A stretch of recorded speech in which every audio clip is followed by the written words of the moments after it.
Selamat datang pemirsa, kembali lagi bersama Kasih Fakta. Dalam kesempatan kali ini, kami akan membahas satu angka kecil yang tiba-tiba membuat arah perang Gaza terasa berubah. Angka itu bukan jumlah rudal, bukan jumlah tank, dan bukan pula serangan udara. Angka itu adalah 70%. Pada 28 Mei 2026, Perdana Menteri Israel Benjamin Netanyahu menyebut Israel sudah menguasai sekitar 60% wilayah Gaza, lalu memerintahkan militer Israel memperluas kendali itu sampai 70%. Sekilas cuma naik 10%, tapi di Gaza 10% bisa berarti jalur yang tertutup, warga yang kembali berpindah, dan Hamas yang makin kehilangan ruang untuk bergerak. Tapi sebelum lanjut, jangan lupa klik like dan subscribe supaya kamu gak ketinggalan fakta-fakta menarik lainnya. Karena di balik angka 70% ini, ada pesan besar yang sedang dikirim Israel. Apakah ini hanya tekanan militer biasa atau tanda bahwa perang Gaza sedang berubah bentuk menjadi perebutan kendali wilayah yang jauh lebih dalam?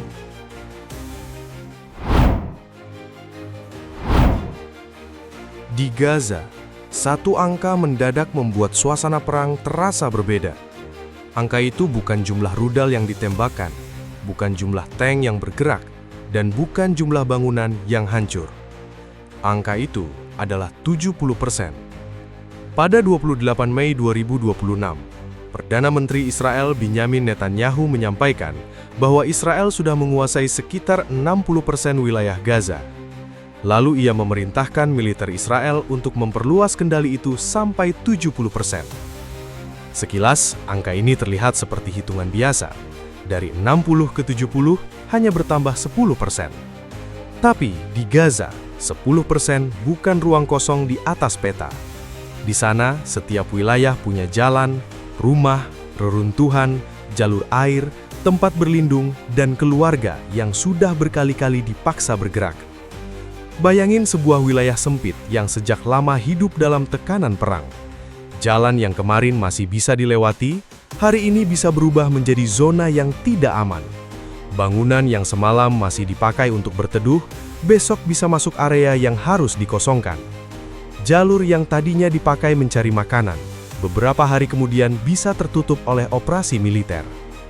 Maka ketika Netanyahu menyebut target 70% pada 28 Mei 2026, dampaknya tidak berhenti di meja komando. Dampaknya turun langsung ke tanah Gaza. Disinilah arah perang mulai terlihat berubah.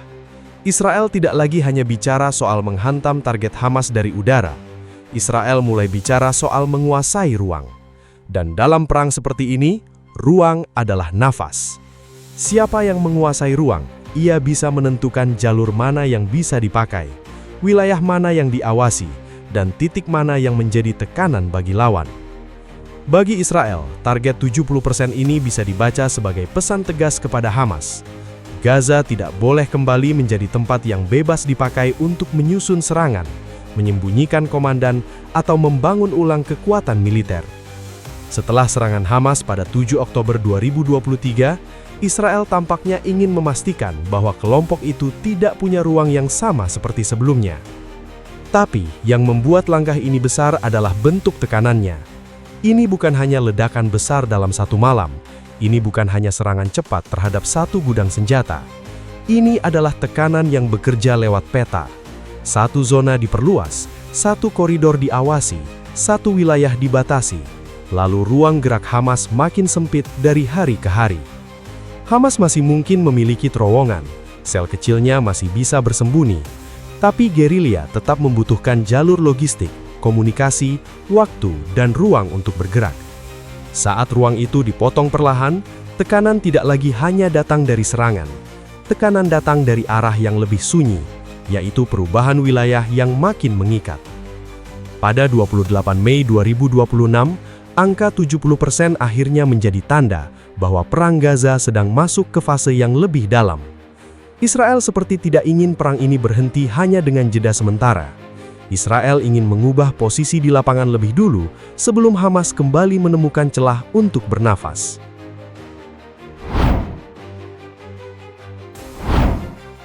Untuk membaca arah perang Gaza, kita harus melihat kembali apa yang terjadi pada 29 April 2026. Pada tanggal itu, Reuters melaporkan bahwa peta militer Israel menunjukkan perluasan zona terbatas di Gaza. Wilayah tambahan itu berada di luar Yellow Line, garis yang sebelumnya menjadi batas kendali Israel dalam pengaturan gencatan senjata. Dari sinilah terlihat bahwa perubahan peta sudah berjalan sebelum Netanyahu menyebut target 70% pada 28 Mei 2026. Zona terbatas bukan sekedar istilah teknis. Di lapangan, zona seperti ini bisa mengubah hidup banyak orang. Ketika sebuah area masuk pembatasan militer, akses warga menjadi lebih sulit.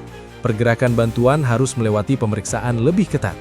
Dan jalur yang sebelumnya dipakai untuk bertahan hidup bisa berubah menjadi titik beresiko.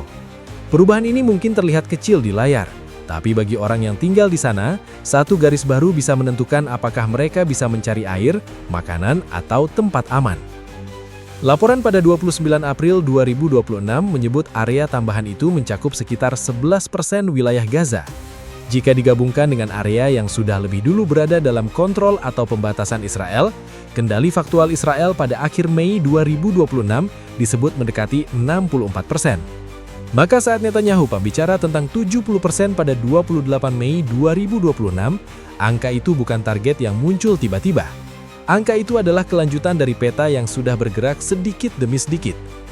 Pola seperti ini berbeda dari serangan besar yang langsung terlihat dramatis. Tidak selalu ada ledakan raksasa. Tidak selalu ada gambar pasukan memasuki satu kota dengan cepat. Yang terjadi justru lebih perlahan. Satu jalur dibatasi, satu kawasan ditutup. Satu koridor diawasi lebih ketat. Lalu tanpa terasa, ruang yang bisa dipakai Hamas untuk bergerak makin menipis. Bagi Israel, cara ini punya logika militer yang jelas. Hamas tidak hanya ditekan lewat serangan udara, tapi juga lewat penyempitan ruang. Jika satu kelompok gerilya kehilangan jalur, kehilangan tempat singgah, dan kehilangan kebebasan bergerak, maka kemampuannya untuk menyusun serangan akan ikut terganggu.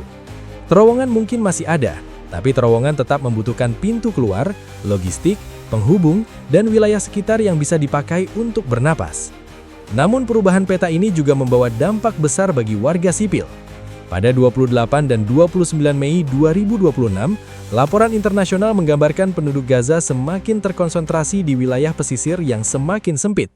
Artinya setiap perluasan kendali Israel tidak hanya menekan Hamas, tetapi juga menambah tekanan hidup bagi keluarga yang sudah lama berpindah dari satu tempat ke tempat lain. Disinilah perang Gaza menjadi semakin rumit. Di satu sisi, Israel melihat perluasan kendali sebagai cara untuk mencegah Hamas membangun ulang kekuatan. Di sisi lain, semakin sempit ruang sipil di Gaza, semakin besar pula sorotan dunia terhadap dampak kemanusiaannya. Pada 29 Mei 2026, Hamas menyebut rencana perluasan kendali Israel sebagai eskalasi berbahaya. Bagi Hamas, langkah itu bukan sekedar operasi militer, melainkan usaha menciptakan kenyataan baru di Gaza. Sementara bagi Israel, peta yang berubah adalah bagian dari tekanan agar Hamas tidak lagi punya ruang yang sama seperti sebelum perang.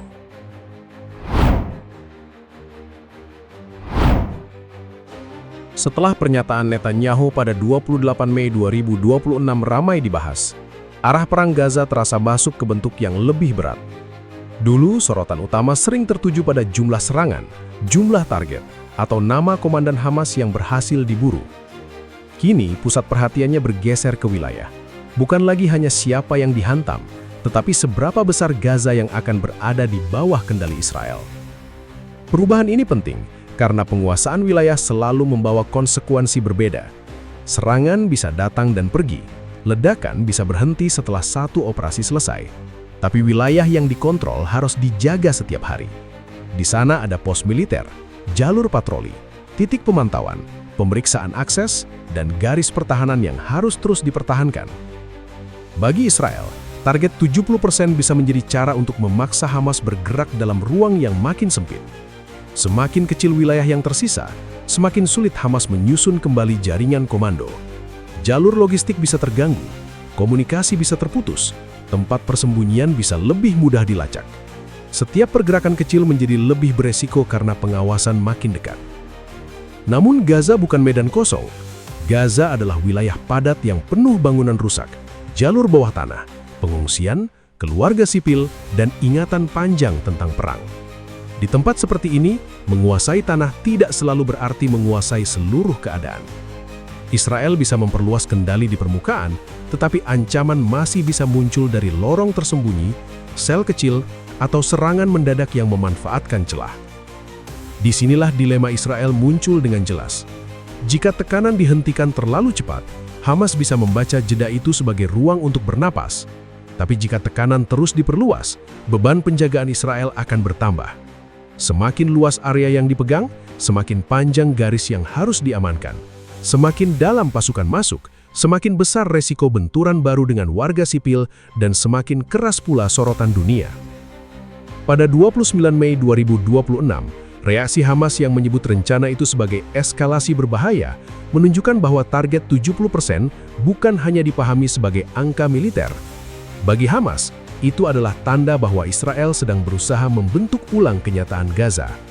Sedangkan bagi Israel, perubahan peta menjadi alat untuk memastikan Hamas tidak mudah kembali membangun kekuatan seperti sebelum perang.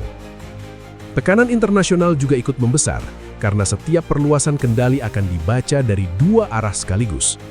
Dari sudut keamanan, Israel bisa mengatakan bahwa ruang Hamas harus dipersempit.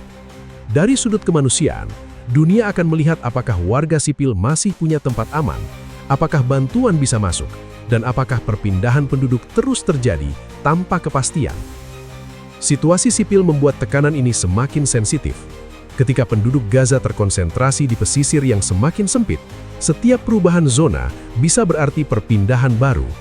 Satu jalan tertutup bisa membuat bantuan lebih lambat sampai. Satu wilayah dibatasi bisa membuat keluarga kehilangan tempat berteduh. Satu koridor dijaga lebih ketat bisa mengubah cara orang mencari makanan, air, dan keselamatan. Karena itulah angka 70% pada 28 Mei 2026 terasa seperti tanda bahwa perang ini belum bergerak menuju akhir yang tenang. Israel masih ingin mengubah posisi lapangan sebelum menerima bentuk penyelesaian apapun. Hamas semakin ditekan dalam ruang yang mengecil, warga sipil semakin hidup di antara garis-garis baru yang terus bergeser. Dan Gaza berubah menjadi medan di mana peta, bukan hanya senjata, ikut menentukan arah hari berikutnya dengan tekanan politik yang makin berat di kawasan dan belum terlihat mudah mereda dalam waktu dekat. Pada akhirnya, angka 70% bukan hanya bicara tentang wilayah. Ia bicara tentang arah perang yang semakin berubah.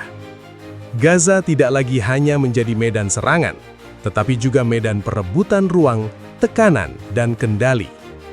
Bagi Israel, perluasan wilayah bisa menjadi cara untuk mempersempit nafas Hamas. Namun bagi warga sipil, setiap garis baru di peta bisa berarti perjalanan baru, ketakutan baru, dan ketidakpastian yang belum berakhir. Dan dari sinilah dunia melihat bahwa perang Gaza belum benar-benar mereda. Ia hanya berubah bentuk, dari ledakan yang terlihat di langit menjadi tekanan yang bergerak pelan di atas tanah. Terima kasih sudah menyaksikan pembahasan ini di channel Kasih Fakta.